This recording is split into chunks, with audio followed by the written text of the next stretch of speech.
I am Joanna Ivonne Brutulagana, your first reporter. My topic is all about curriculum implementation and the curriculum workers. So what is curriculum implementation?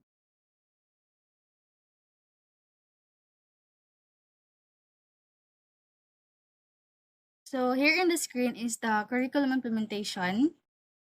Curriculum implementation refers to the process of putting a curriculum into practice in educational settings. It involves translating the goals, set objectives, and content of a curriculum into actual teaching and learning activities in the classroom. This includes selecting appropriate instructional methods, resources, and assessment strategies to effectively deliver the curriculum to students. Ang implementation, curriculum implementation, importante siya, and it's quite a significant stage in life cycle. The curriculum implementation is an integral part because institutions are great laboratories to plan, implement, and test the impact of innovation in competency-based curriculum implementation. As we all know, curriculum is the heart of the education. This is a plan or a blueprint of everything that is supposed to happen inside the school or university. Since this is a huge concept, there's a lot of different views about it, which will be discussed. Now, the question: who is the implementers and the curriculum workers? So first, na-mention ko is first ang curriculum worker, which is the teacher. Teacher are considered part of curriculum workers because they plan a crucial role in development, implementation, and evaluation of the curriculum. They are responsible for translating the curriculum objectives into actual learning experiences for students in the classroom. Ang teacher din kasi they adapt and modify instructional strategies, selecting appropriate resources, and design assessing to meet the needs um, to their students and ensure that learning goals are achieved. Their direct interaction with students make them key stakeholder in the curriculum process, influencing its success and impact on student learning. So next is principal. So principal is also considered curriculum workers because they play a significant role in shaping the curriculum within their school. They are responsible for providing leadership and guidance in the implementation of the curriculum, ensuring that it aligns with the school mission, goals, and educational standards. They also collaborate with teachers and other stakeholders to establish priorities, allocate resources, and create a supportive environment for effective curriculum delivery. They also oversee curriculum planning, implementation, and evaluation process to support continuous improvement. And last is curriculum consultant. Here, nakalagay sa screen ang meaning ng curriculum consultant. So why is curriculum consultant also considered? They are also considered curriculum workers because they provide specialized expertise and support in various aspects of curriculum development, implementation, and evaluation. They typically possess advanced knowledge and experience in curriculum theory. Curriculum consultants works collaboratively with teachers, principals, and other stakeholders to analyze curriculum needs, identify priorities, and design customized solutions to enhance teaching and learning.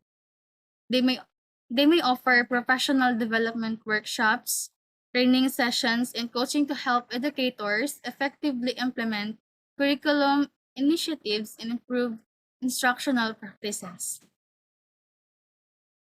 Ang curriculum consultants din they may conduct research, evaluate curriculum effectiveness, and recommend adjustments to ensure alignment with educational goals and standards.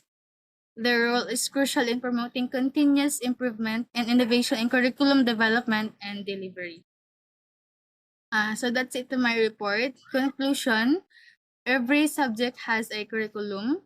Curriculum was designed by curriculum planners. It is developed to participants of students.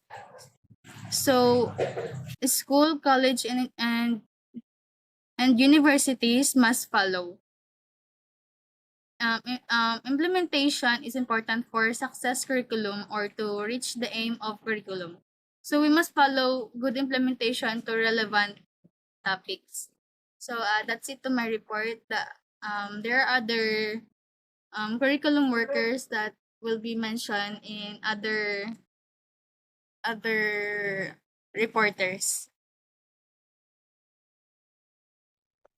So, good day everyone. My name is Christine Q. Bacolod, 20 years old. I live in Mabay, Maitan, Sarangani province, and I'm the second reporter of our group. And my report is all about the continuation of Ms. Lagana's report. So, district supervisors. The district supervisors is responsible for supervising the implementation of the curriculum in the district level. So, the district supervisors, they help public schools principal in ensuring that the programs of the Department of Education are implemented in their respective schools.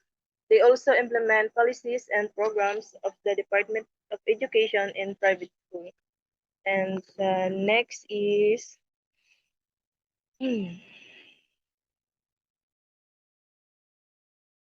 education supervisors assigned to specific subject areas in basic education. So dito naman sa the education supervisors, they help the district office of the Department of Education in supervising the implementation of the of projects and programs specific for each subject area. And so the okay, next good.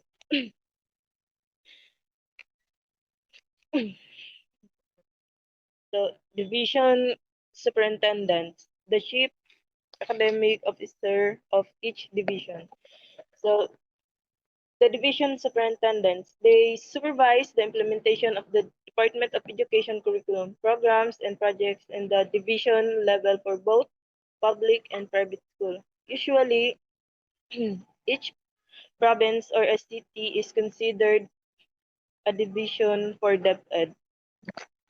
And regional directors manage the program and projects of the Department of Education in the regional level. So the district supervisors, they help public schools principals in ensuring that the programs of the Department of Education are implemented in their respective schools.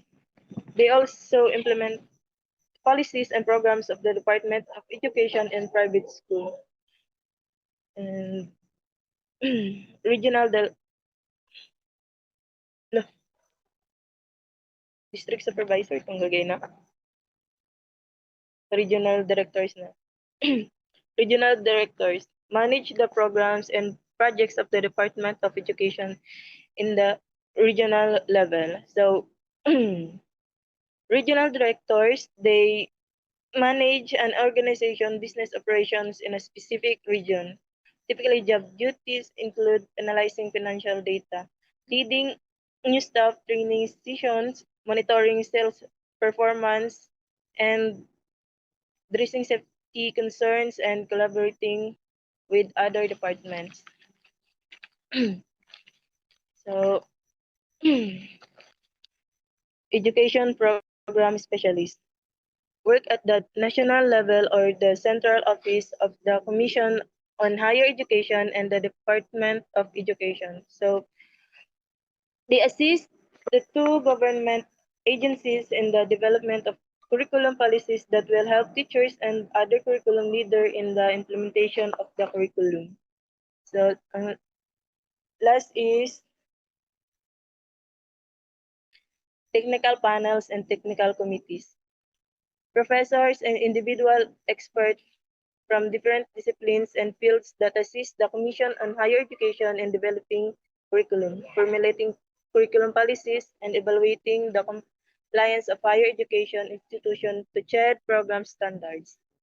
So the technical and panels and committees are groups of experts who review, discuss, and make recommendations on a specific topic in fields like fisheries, acoustics, and technology.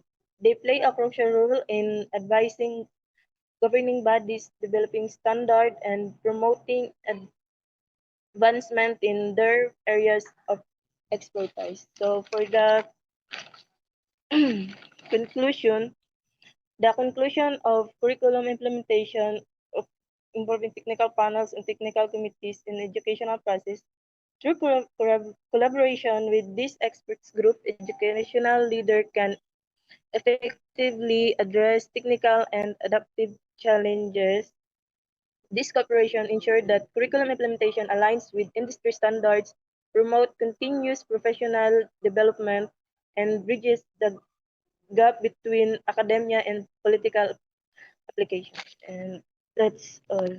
Thank you.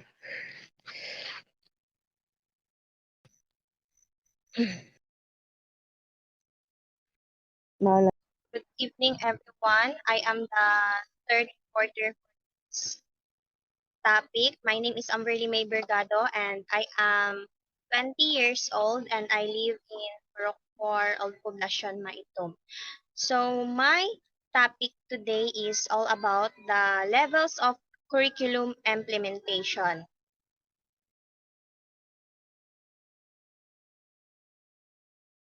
So levels of curriculum implementation to ensure the smooth implementation of the curriculum, each department or Ministry of Education in any country has established a system that will take charge of the whole work of planning, development, implementation, and evaluation of the curriculum.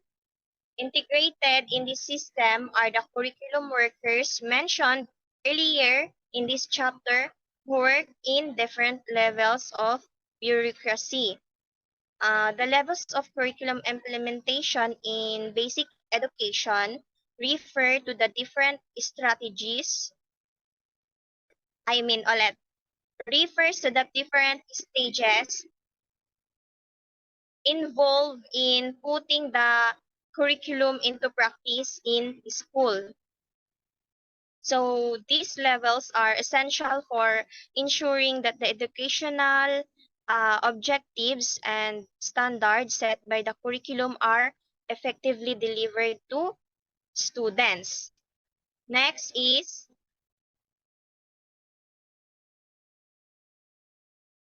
uh, as shown in the figure 14, the Philippines follows a centralized system of curriculum development and implementation that starts from the national down to the local school level.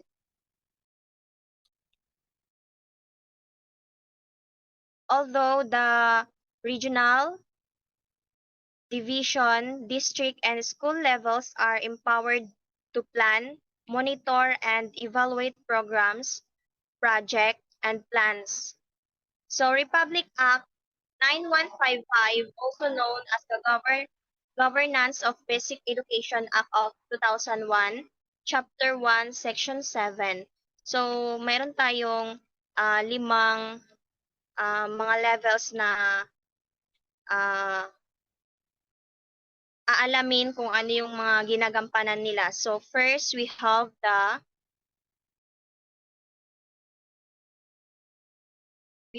national level. So the national level of curriculum development sets the broad goals and philosophy of education for a nation. It considers factors like social, political, and economic condition and is influenced by government policies and international educational trends. So sino ba yung secretary dito, sino ba yung secretary natin dito? So, si Sara Duterte. So, through the leadership of the Secretary of Education, the undersecretaries, assistant secretaries, and different bureau officers are responsible for the valuing. So, number one,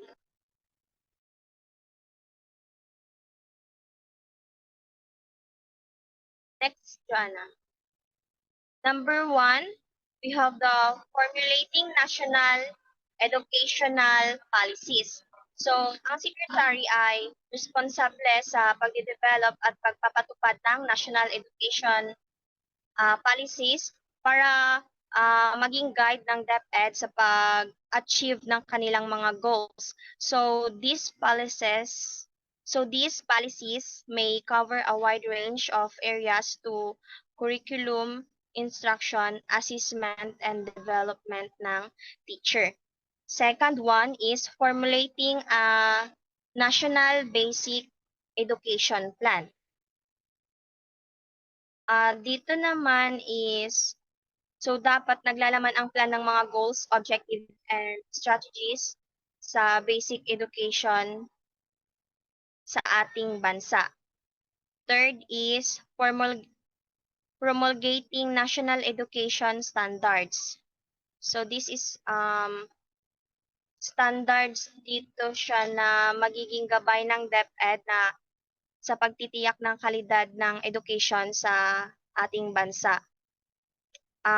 Ito naman siya is yung content learning outcomes at assessment. Then, pang-apat is monitoring and assessing national learning outcomes. Responsable, ang secretary ay responsable sa pagmomonitor at pag-a-assess ng national learning outcomes sa mga pag-aaral, at ito'y nakakatulong sa DepEd na matukoy ang mga lugar kung saan kinakailangan ng improvements. Next is undertaking national educational research and studies. Responsable yung secretary sa paggawa ng national education research at studies. So ito'y nakakatulong sa DepEd na mas maunawaan ng mga maunawaan ang educational needs ng ating bansa and mag-develop ng effective intervention. Next is enhancing the employment status, professional competence, welfare, and working conditions of all personnel of the department. So,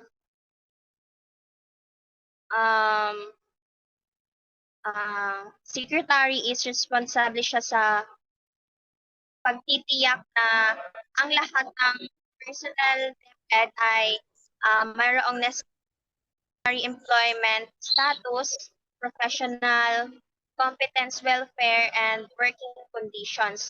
Ito'y nakakatulong sa pag-attract at sa pag ng quality personnel sa DepEd. And lastly, we have the enhancing the development of learners through local and national programs and or projects. Responsable siya sa pagpapabuti sa pangkalahatang pag-unlad ng mga mag-aaral sa pamamagitan ng national programs and sa mga projects. So, ito'y nakakatulong sa mga mag-aaral naman na maabot ang kanilang mga full potential. And now, let's proceed to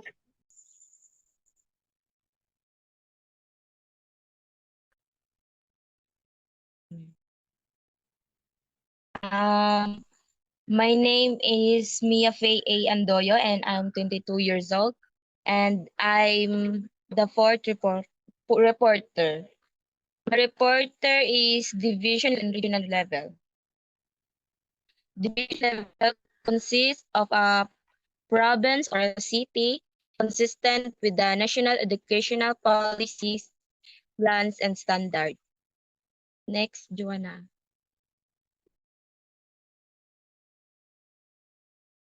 The division superintendent shall be responsible for the following. Uh, Developing and implementing division educational development plans. Pagtaguyod at pagtupad sa plano upang mapaunlad ang edukasyon. Planning and managing the effective and efficient use of all personnel, physical and fiscal resources of the division, including professional staff of development. Pinaplano ng pamamahala na epektibo at mabisang paggamit ng lahat ng mga kapangyarihan, pangkalikasan at pangkabuhayan. Kasali na dito ang professional staff. Hiring, placing, and evaluating all division supervisor and school district supervisor as well as all employees in the division. Hiring, placing, at evaluating ang lahat ng division supervisor at district supervisor, pati na rin empleyado at mga division dahil importante ito. Monitoring the utilization of funds provided by the national government and the local government units to the social and learning center. Ang paggamit ng mga pondo na ibinigay ng pambansang government at mga lokal ay nagbibigay tulong ito sa mga paaralan para sa pangangailangan. Ensuring compliance of quality standards of education programs, and for this purpose, strengthening the role of division supervision as subject areas specialists. Pagtiyak na masunod ang pamantayan ng kalidad o basic education para sa tuning ito. Next.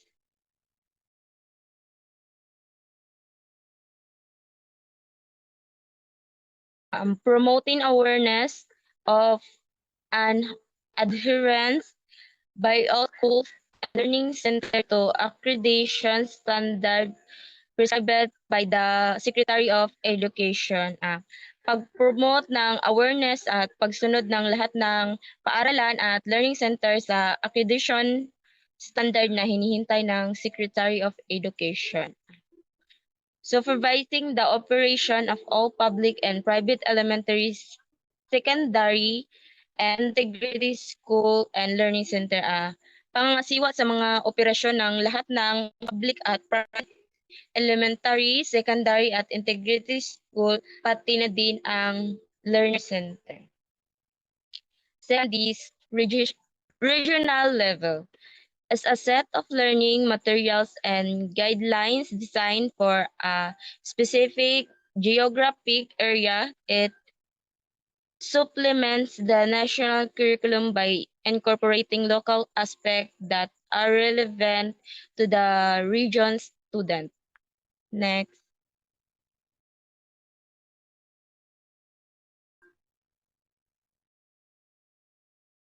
The regional superintendent shall be responsible service for the following. Disseminating information. This includes keeping educators, school district, and the public informed about changes in education legislation, legal issues, and best practices. Providing professional development. Regional superintendents may organize teachers and administrators on various educational topics. Coordination resources.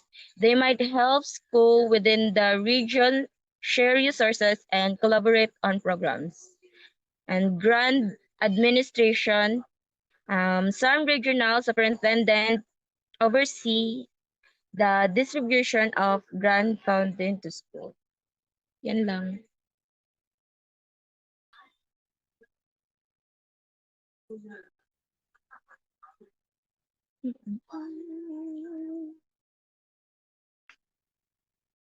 Wala yung ipit. My name is Jedeline Valderrama. I'm from Kiambing, Maitum, Sarangani Province, and I am the fifth reporter of our group. My report is about the school, district level, and school level. District school level, a school district through the leadership of the district supervisor is responsible for the following. Next. Next slide. Number one is providing professional instructional advice and support to the school heads and teachers, facilitators, or school and learning centers in the district or cluster, therefore, and curricula supervision. District level, a school district is a geographic area that oversees a group of schools. It's responsible for setting policies, allocating resources, and managing the overall operation of the schools with its boundaries, and think of the regional governing body of education. Example of the division district is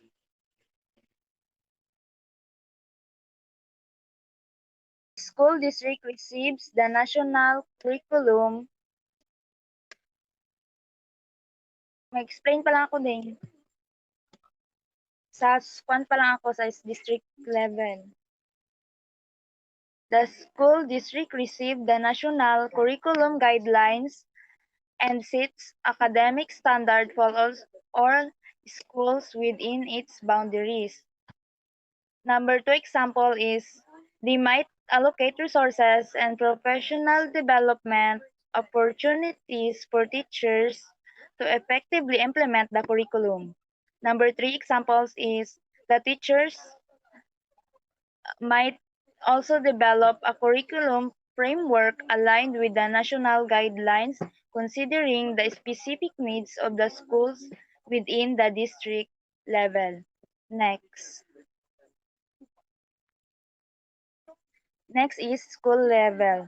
Consistent with the national educational policies, plans, and standards, the school level, through the leadership of the school heads, is responsible for the following: setting the mission, vision, goals, and objectives of the school, creating an environment within the school that is conducive to teaching and learning, implementing the school curriculum, and being accountable for higher learning outcomes, developing the school education program and school improvement plan. Next.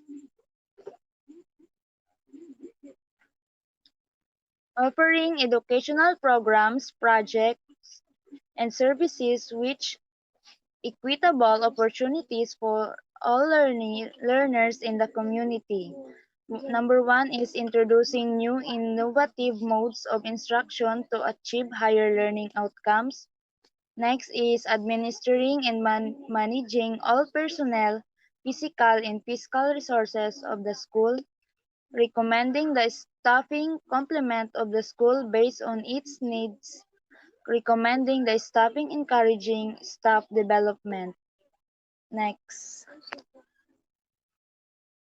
Establishing school and community networks and encouraging the active participation of teachers, organization, non-academic personnel of public school and parents, teachers community association, and accepting the donations, gifts, bequests, and grants for the purpose of upgrading teachers' learning facilitators' competencies, improving and expanding school facilities, and providing instructional materials and equipments. The school level is based on the district curriculum framework, develops its own implementation plan.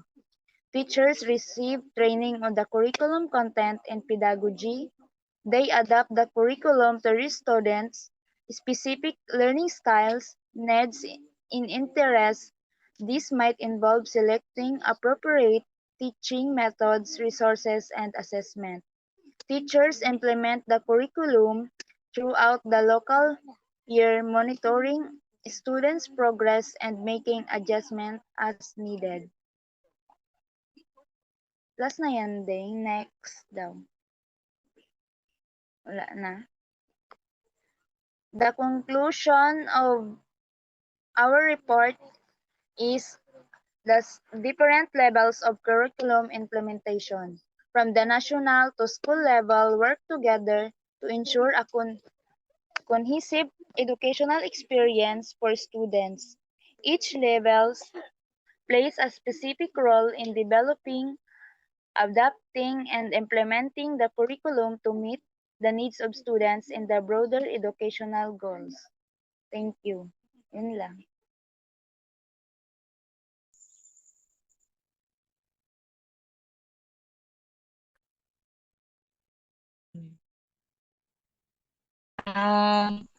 My name is Mia Faye A. Andoyo, and I'm 22 years old, and I'm the fourth reporter. My reporter is division and regional level. Division level consists of a province or a city consistent with the national educational policies, plans, and standards.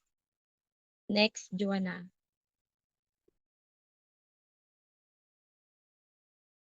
The division superintendent shall be responsible for the following: developing and implementing division educational development plans, pagtaguyod at pagtupad sa plano upang mapaunlad ang edukasyon.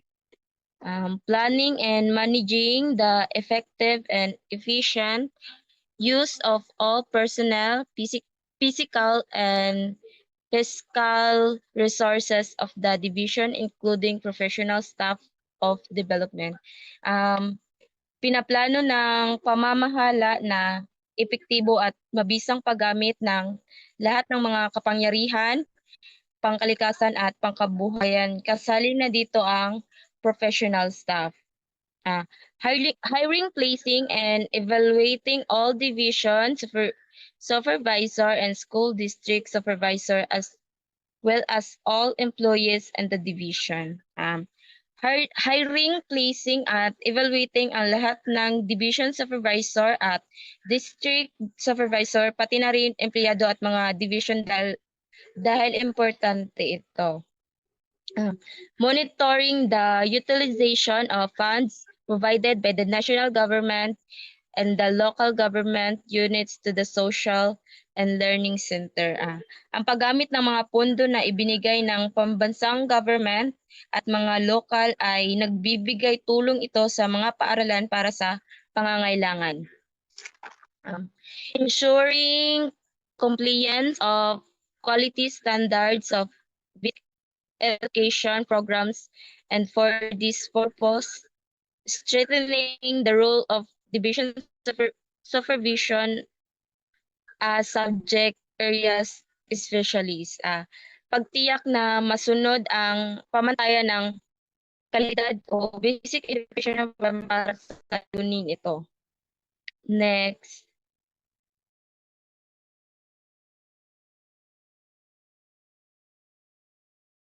Promoting awareness of and adherence by all schools and learning center to accreditation standard prescribed by the Secretary of Education. Pag-promote ng awareness at pagsunod ng lahat ng paaralan at learning center sa accreditation standard na hinihintay ng Secretary of Education. Supervising the operation of all public and private elementary, secondary, and integrated school and learning center. Pangasiwa sa mga operasyon ng lahat ng public at private elementary, secondary, at integrated school, pati na din ang learning center. Second is regional level. As a set of learning materials and guidelines designed for a specific geographic area, it supplements the national curriculum by incorporating local aspects that are relevant to the region's student. Next.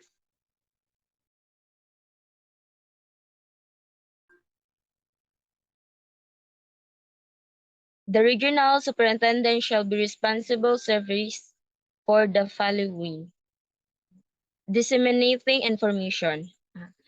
This includes keeping educators, school district, and the public informed about changes in education legislation, legal issues, and best practices. Providing professional development. Regional superintendents may organize teachers and administrators on various educational topics. Coordination resources. They might help school within the region share resources and collaborate on programs. And grant administration. Some regional superintendent oversee the distribution of grant funding to school. Yan lang.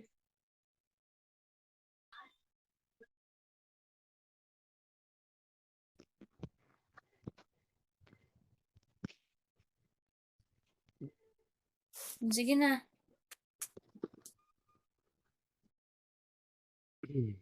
Sige na. Hmm. So, hello everyone. My name is John Rosmeña Katipunan. So, I dedicate my report. Thanks. Ulit. Nag-apago mo. Pakita po tarong sa kamera. Ulit ba? Na.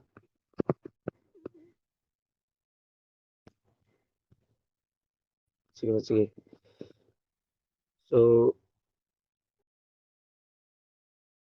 hello everyone. My name is John Rosmeña Katipunan.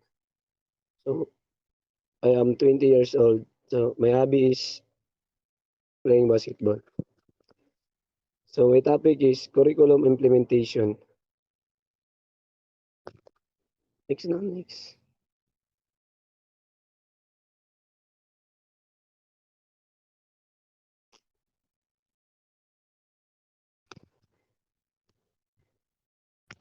One is things to consider implementing the curriculum. Curriculum is the implementation must be systematically planned at any level. It requires carefully consideration of several factors and variables. So dito is ang curriculum ay dapat na maingat na ipaplano ang implementasyon sa anumang antas. So kinakailangan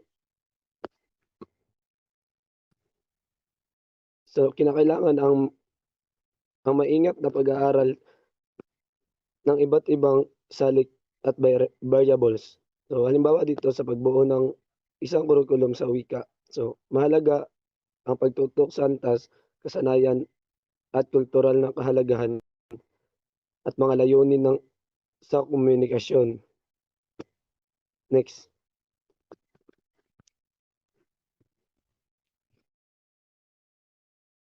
An effective in student curriculum has the following characteristics. Number one is adapt to an evolving world.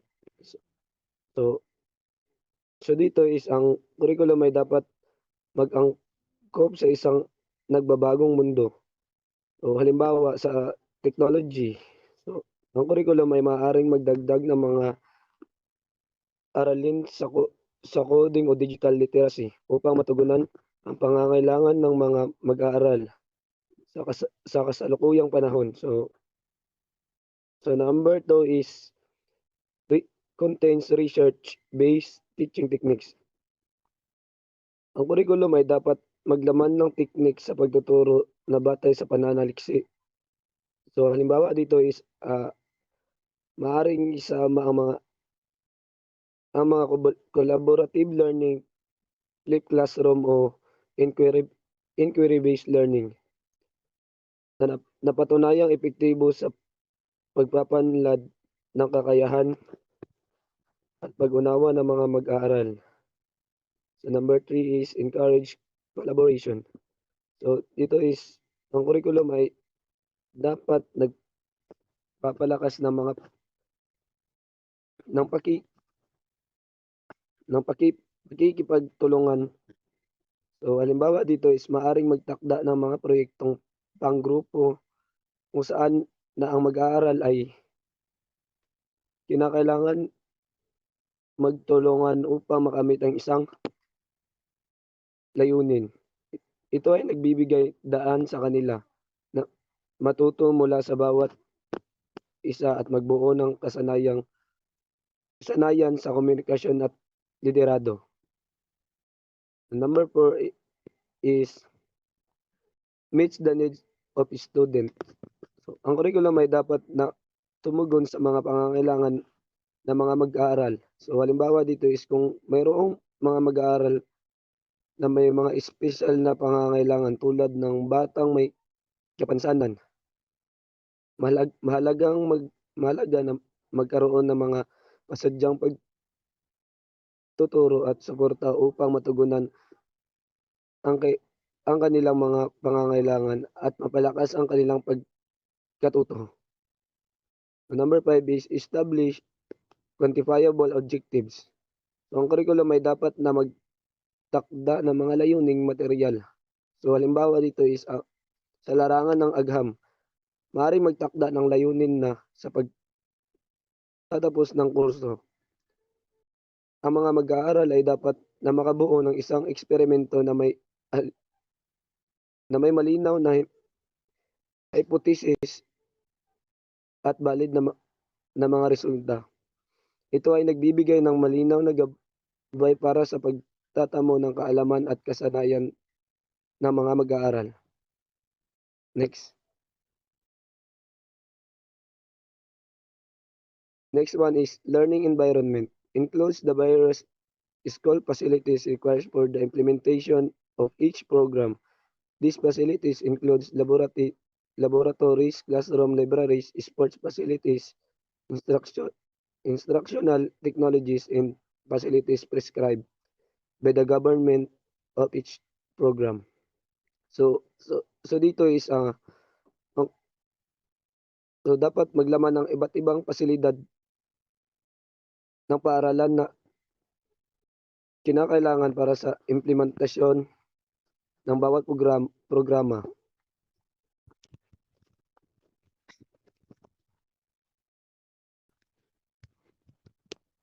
So, ang bawat programa, kasama dito ang mga laboratories, silid-aralan, at aklatan, pasilidad para sa mga aktibidad pang-eskwela, teknolohiyang panturo, at iba pang pasilidad na itinakda ng pamahalaan para sa bawat programa. Halimbawa is sa isang kurso na sa agham, mahalaga ang mayroong sapat na mga laboratorio at kagamitan upang mapalawak ang karanasan sa pag-aaral at mga mag-aaral. So next one is needs and demands of the society. Curriculum must address these needs and demands in the macro level by adding subject content or contents, or in local school level by integrating specific competencies in the various syllabi for each course. So dito is maring tugunan ng mga pangangailangan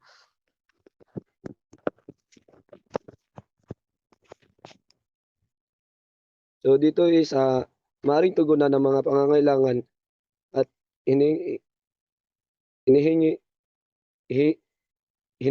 ito sa malawakang antas sa pamamagitan ng pagdagdag ng mga asignatura o nilalaman o sa antas ng lokal na paaralan sa pamamagitan ng pag-integrate ng mga tiyak na kakayahan sa iba't ibang silabo para sa bawat kurso. So halimbawa dito is sa pagtugon sa pangangailangan ng mas malalim na pag-unawa sa teknolohiya.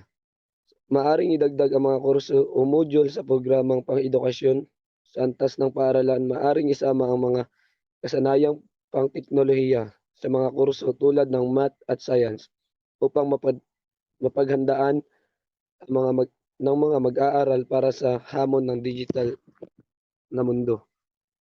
So, yun lang. Thank you.